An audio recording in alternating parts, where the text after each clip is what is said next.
So are we taking one step forward, two steps back, two steps forward, one step back this season, or where do you think we are at the moment? Yeah, I think we've been on a good run. It's obviously disappointing against Leinster, obviously to lose the game, but I thought some of the young boys stepped up and did put in performances, and probably up until probably the hour mark, we're in a game against a pretty decent outfit, and an outfit that's come fully loaded, which was great experience for us, but ultimately it's disappointing to lose that game. But we're into a competition now where we've had some good momentum. I think the boys have done really well, and it's an exciting game for us Friday night.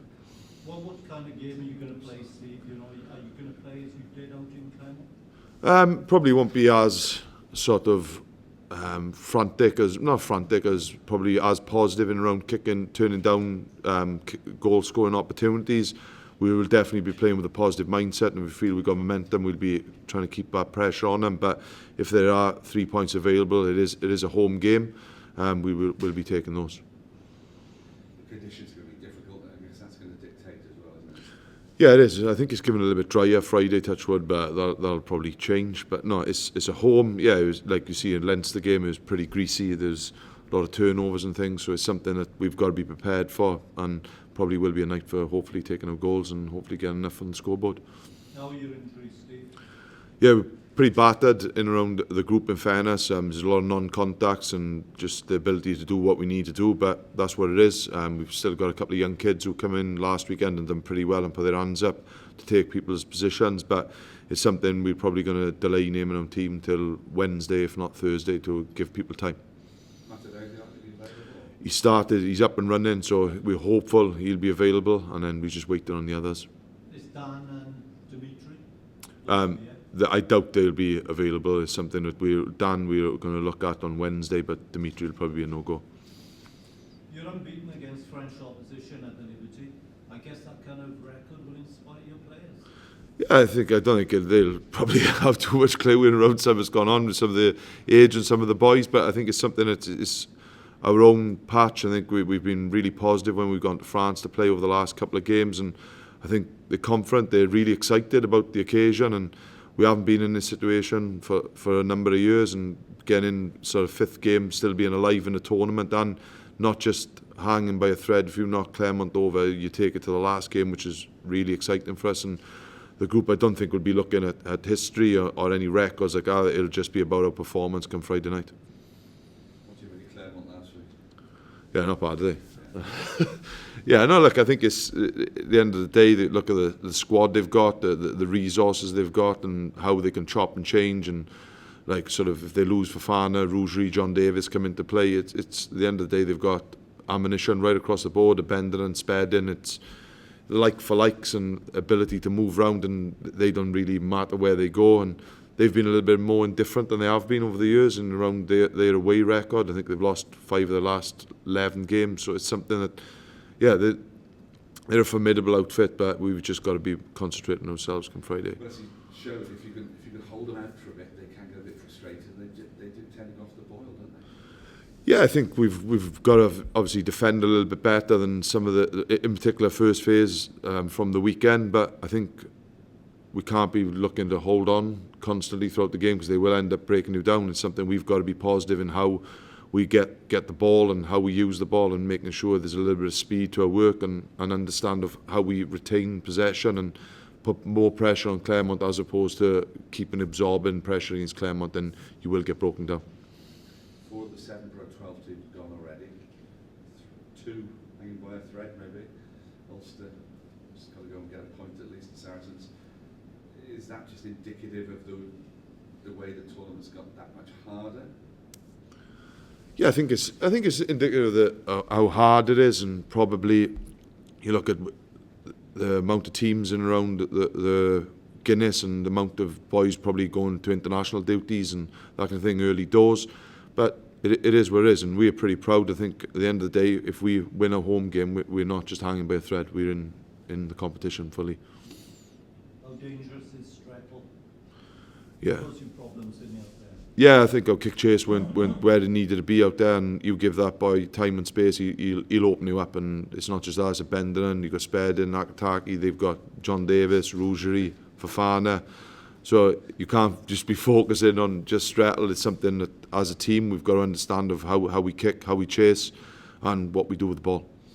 What would it mean for you and for Welsh Rugby to have a team in the quarterfinals?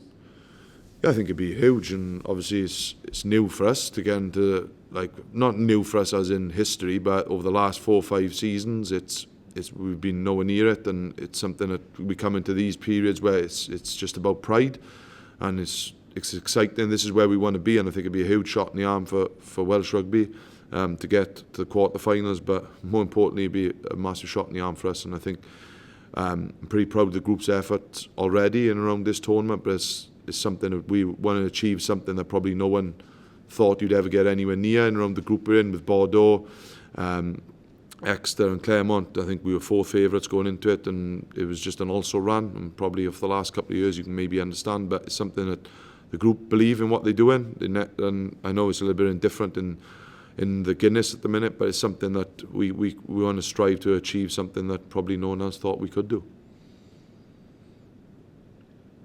Just an aside, were you pleased with Sam Underhill's effort the other night?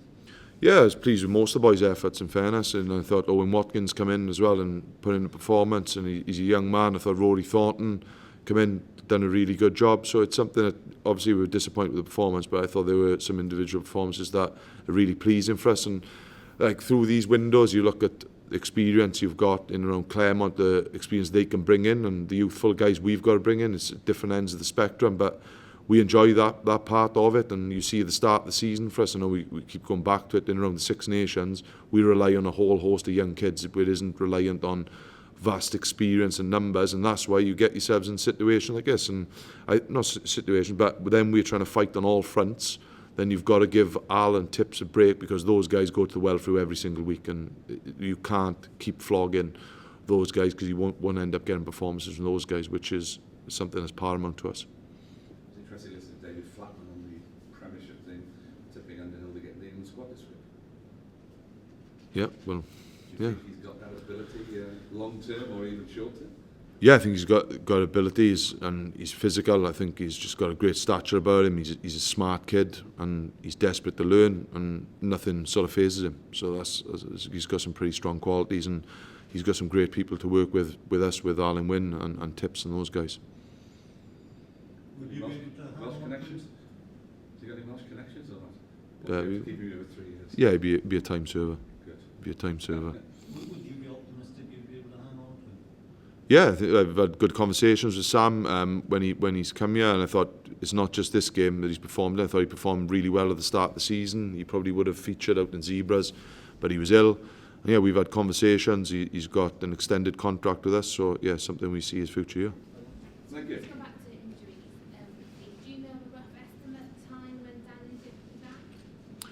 Yeah, we're just waiting to get his strength back in his arm, so there's no real figure. I don't think it'll be a long-term thing. It'll just be probably, well, we touch and go for the weekend, but hopefully for Exeter, but I don't see it being an issue long-term. And it said that Israel will start the Six Nations. He hopes that he'll be fit or thereabouts at the end of February. Are you sort of afraid he'll go straight into the Wales camp? I know you said before that it's hard to keep the reins on Reece, isn't it, when he gets it? Yeah, no, I think About it'll Wales be, things. yeah, Wales will probably want him to play a bit of rugby, and we'll accommodate that, and we know he's coming along really nicely, but it's just something that Reece will probably have to get a bit of rugby, and if he plays a couple of games just and off to Wales, then that's all well and good.